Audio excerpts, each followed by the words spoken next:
أعوذ بالله من الشيطان الرجيم.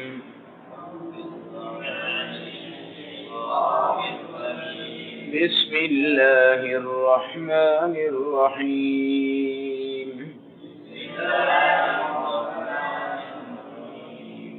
فلا تك في مرية مما يعبد هؤلاء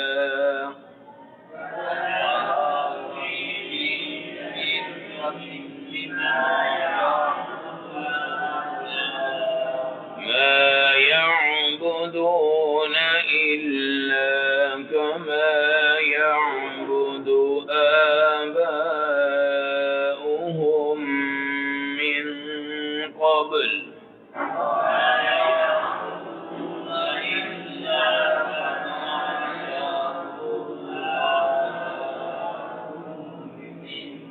وإنا لموفوهم نصيبهم غير منقوص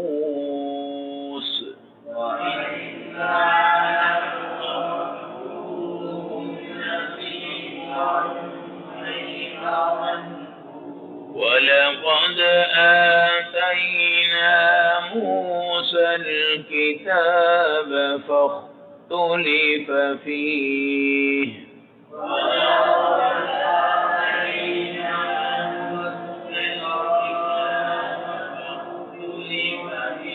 ولولا كلمة سبقت من ربك لقضي بينهم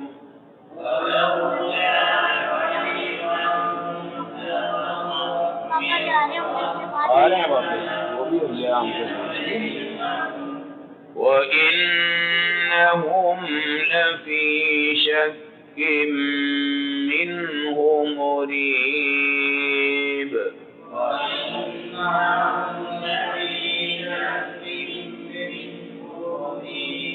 وإن كلا لما ليوفينهم ربك أعمالهم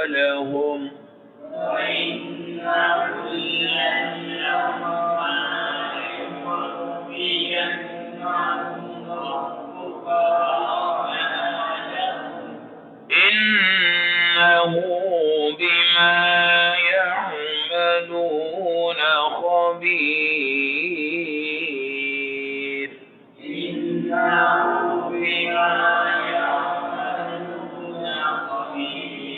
فاستقم كما أمرت ومن تاب معك ولا تطغوا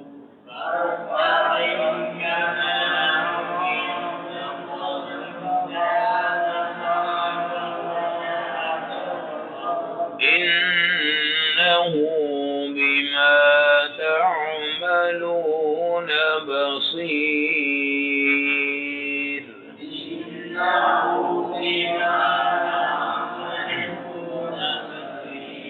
صدق الله العظيم. تلاوت کردہ آیت کا ترجمہ. فلا تکو، اے ہمارے نبی آپ مت شک میں پڑیے، فی مریۃ کسی قسم کے شک میں، مما یعبد ہؤلاء ان چیزوں کے بارے میں جن کی یہ پوجا کرتے ہیں. ما یعبدون الا کما یعبد آباؤہم، یہ پوجا کرتے ہیں ایسے ہی جیسا کہ ان کے باپ دادا پوجا کیا کرتے تھے، من قبل ان سے پہلے. وَإِنَّا لَمُوَفُّوهُمْ، بے شک ان کو پورا پورا دیا جائے گا، نصیبہم ان کی عبادت کا یا ان کے گناہوں کا حصہ، غیر منقوص کوئی اس میں کمی نہ کی جائے گی. وَلَقَدْ آتَيْنَا مُوسَى الْكِتَابَ، بے شک ہم نے اس سے پہلے حضرت موسیٰ کو بھی ایک کتاب دی تھی جس کا نام تورات تھا. فَاخْتَلِفَ فِيهِ، اس کے اندر بھی اختلافات ڈال دیے گئے. وَلَوْلَا كَلِمَةٌ سَبَقَتْ مِن رَبِّكَ، اگر آپ کے اللہ کا فیصلہ پہلے سے نہ ہو چکا ہوتا تو لَقُضِيَ بَيْنَهُمْ، تو دنیا میں ہی ان پر عذاب کا فیصلہ آ چکا ہوتا۔ وَإِنَّهُمْ لَفِي شَكٍّ مِّنْهُ مُرِيبٍ، اور بے شک وہ اپنے شکوک و شبہات میں ہی آج تک پڑے ہوئے ہیں۔ وَإِنَّ كُلًّا لَمَّا لَيُوَفَّنَّهُمْ، ہر ایک کو ان کا پورا پورا بدلہ دیا جائے گا، اعمالہم، جو انہوں نے اعمال کیے، انہ بما یعملون خبیر، بے شک جو وہ عمل کرتے ہیں اللہ ان سے باخبر ہے۔ فاستقم، اے نبی آپ استقامت کے ساتھ رہیے، کما امرتا، جیسے آپ کو حکم دیا گیا ہے، ومن تاب معک، اور وہ خوش قسمت جو توبہ کر کے آپ کے ساتھ آگے وہ بھی استقامت میں رہیں، ولا تطغوا، اور دین میں سرکشیاں مت کرنا، انہو بما تعملون بصیر، بے شک وہ اللہ تمہارے اعمال کو دیکھنے والے ہیں۔ آیت نمبر 109، 110، 111، 112، پارہ نمبر 12 سورۃ الہود۔ تلاوت کردہ پہلی آیت میں ہمارے نبی کو فرمایا گیا کہ یہ جن بتوں کی عبادت کرتے ہیں آپ یقین کر لیجئے کہ یہ ان کی عبادت شرک ہے، اور اس میں اپنے ذہن میں آپ شک مت رکھیے۔ شرک ایسا پکا گناہ ہے کہ جو بندہ بھی یہ کرے آپ اس کو مشرک کہیں، اس کو کافر کہیں، اس کو باطل کہیں، اس کو ناحق کہیں۔ کبھی آپ یہ مت سوچئے گا کہ بھئی یہ شرک کر رہے ہیں لیکن بندے بہت اچھے ہیں، غیروں کو سجدہ کرتے ہیں لیکن اخلاق بہت اچھے ہیں، ادھر جا کر غیروں کی عبادت کرتے ہیں لیکن ہمارے ساتھ تو بہت اچھے ہیں۔ ہو سکتا ہے کہ یہ بہتر ہی ہو سکتا ہے کہ یہ کامیاب ہو جائیں، ہو سکتا ہے کہ یہ بچ جائیں۔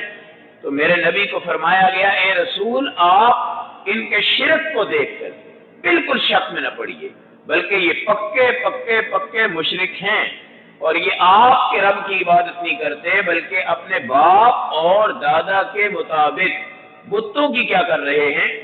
پوجا کر رہے ہیں۔ لہذا کافر کو کافر سمجھو، مشرک کو مشرک سمجھو، منافق کو منافق سمجھو، مسلمان کو مسلمان سمجھو۔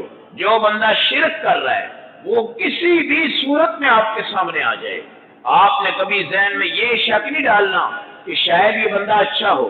وہ پکا مشرک جو کافر ہے، آپ نے اس کی کسی اچھائی پر یہ فتویٰ نہیں لگا دینا کہ یہ شاید کامیاب ہو جائے۔ جو منافق ہے، آپ نے اس کی کسی اخلاق کو دیکھ کر یہ نہیں سمجھنا کہ یہ شاید کامیاب ہو جائے۔ اللہ کہتے ہیں اے نبی یہ مشرک بھی تباہ ہیں، کافر بھی تباہ ہیں، منافق بھی تباہ ہیں، آپ ان کے شرک کو دیکھیے، آپ بالکل یقین سے دیکھیے، اور یہ مشرک ہیں، ان کے باپ مشرک، ان کے دادا مشرک، لہذا ان کو مشرک سمجھیے، ان کے بارے میں کسی قسم کی لچک نہ رکھیے۔ سیاہ سیاہ ہوتا ہے، سفید سفید ہوتا ہے۔ اب ایک بندہ شرک کر رہا ہے، وہ ہمارے سامنے ہواؤں پہ بھی اڑ جائے، ہم کہیں گے یہ مشرک ہے۔ ایک بندہ شرک کر رہا ہے، ہمارے سامنے کوئی کرتب بھی دکھا دے عجیب سا، ہم کہیں گے یہ مشرک ہے۔ اس میں ہم کسی قسم کی کوئی لچک نہیں رکھتے، نہ ہم اس کو مسلمان سمجھتے ہیں، نہ ہم اس کو کامیاب سمجھتے ہیں۔ اس لیے مشرک کے معاملہ میں ہمارے نبی کو بھی بتا دیا گیا آپ رحمت للعالمین ہیں، مگر ان کے بارے میں کسی قسم کی کوئی لچک نہیں ہے۔ پھر قرآن کہتا ہے ان کے شرک کا سارا بدلہ اللہ ان کو دیں گے غیر منقوص، اور ان کی سزا میں کسی قسم کی کوئی کمی نہیں ہوگی۔ کیوں؟ کمی تو تب ہوتی ہے جب آپ کوئی قرآن پڑھیں اس کو ثواب پہنچے، جب آپ دعا کریں اس کو فائدہ ہو، جب آپ اس کے لیے روئیں اللہ اس کو نرم کر دیں، لیکن یہ شرک کے اندر کسی قسم کی کوئی کمی نہیں ہو سکتی، کیونکہ اس میں نبیوں کی سفارش بھی کام نہیں آ سکتی، ہمارے پیارے پیغمبر کی سفارش بھی یہاں کام نہیں آ سکتی، کیونکہ شرک اتنا بڑا گناہ ہے۔ اللہ غیرت مند ہے، اور اللہ کی سب سے بڑی غیرت یہ ہے کہ جو بندہ اس کو چھوڑ کے دوسروں کو خدا بناتا ہے، میرا اللہ اس کو پورا پورا عذاب دیتا ہے۔ لہذا اللہ کی غیرت کے ساتھ ساتھ ہمیں بھی کیا کرنی چاہیے؟ غیرت کرنی چاہیے کہ تم نے ہمارے خدا کو چھوڑ کے باپ اور دادا کے دین پہ چل رہے ہو، اب تم جانو اور تمہارا شرک جانے اور تمہارا عذاب جانے۔ قرآن حکیم کی اگلی آیت بتاتی ہے کہ موسیٰ علیہ السلام پہ ایک کتاب آئی جس کو تورات کہتے ہیں، حضور پاک پہ ایک کتاب آئی جس کو قرآن کہتے ہیں۔ یہودی جو تھے